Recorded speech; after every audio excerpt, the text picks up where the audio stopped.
from Nobody's Hero. So how did you guys come together to form the band? Well, Dave and I used to be in two other bands together, Wahito and La Vieja Guardia. And I met Joe, I'd known him through the years. He was in a band called Against All Authority, who were a pretty big punk band in the 90s from Miami. And they had broken up, and he'd asked me if I'd be interested in writing some songs, just kind of like a little side project thing. So we also took Rod, who's a friend of Dave's since they were kids. They were in a band called Defy together. And we all got together and just started writing songs, kind of as a side project, just to see, what it sounds like. Because when you start a band, you really have no clue. You know what I mean? Until you get four guys in a room and start making noise and writing songs and start putting them together, you really have no idea what it's going to sound jamming like. and Yeah, so we put it together, and then started playing out for a few songs together. Kids seemed to like it, so we kept writing more songs, and little by little we decided to, start taking it a little bit more serious, and then started writing for the record, recorded it, and that's it. Okay. And how did you guys come up with the name? What's the origin of the band's name? Nobody's Hero was, the hardest thing is finding a name for a band. Because especially now with the internet, every cool original name you think you thought of, just Google it. And there's like 10 bands from, the Ukraine to, Argentina that probably have that name. So it's really difficult. So we looked at a lot of different names, and one song that we all really, really loved was this song called Nobody's Hero from Stiff Little Fingers. We loved the lyrics, we loved the band, we liked the history of the band, everything about it, and we thought it kind of matched, kind of the music that we're playing and also the generation that we're from. So we went with that. And how long have you guys been together as the band? So coming up about 2 years.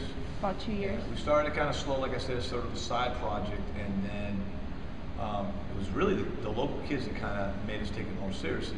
Because Joe still had AAA kind of on the back burner, and Dave and I still had Wahito as well, and so we never expected it to be like our main band until like the kids kept. I mean, they would come to the shows, and more kids would come. They started learning the lyrics and jumping on stage and singing and telling us how much they loved the band. So we said, hey, you know what? The kids like it, and we like playing with each other, and we're enjoying writing the songs. And why don't we, Okay, take and you're talking about how your fans. This is our stage. These are our walls. We gotta stick together. What is it that you enjoy most about your fans and your followers? I guess their passion, I mean, that's why I'm probably still playing punk rock at my age. I've kind of gone in and out of it, I've taken some breaks here and there.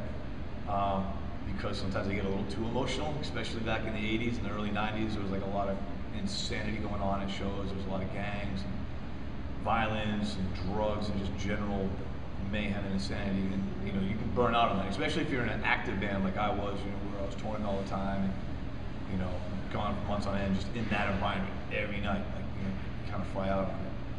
But nowadays, it's kind of nice because the kids still have that passion for the music, but they're a lot more positive and they have a much healthier lifestyle.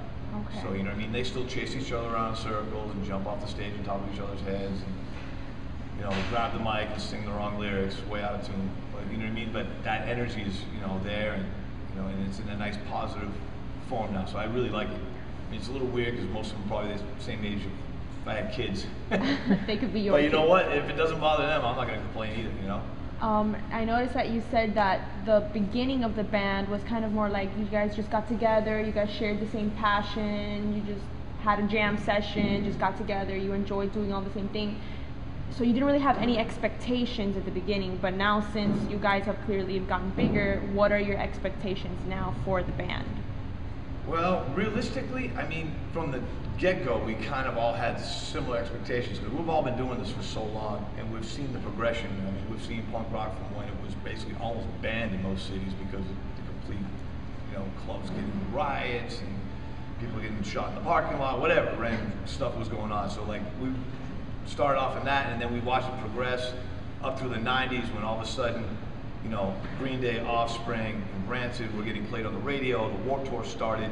Next thing you know, it was like, if you were on an independent label, you're selling 50,000 records, you could quit your day job and just tour, and you know, you were making, you know, basically what a school teacher would make, which isn't a whole lot of money, but to be, you know, we never fathomed in our wildest dreams that that would be possible.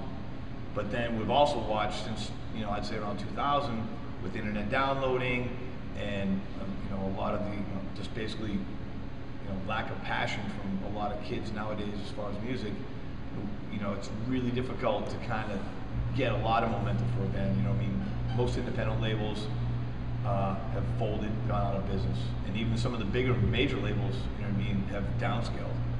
And so it's really different. So we're realistic about what we can do. And you know, but that being said, we're not going to stop playing just because, you know, there's really no possibility of becoming millionaires off the band. We never did in the first place for that, so we don't care that that's not a viable option right now.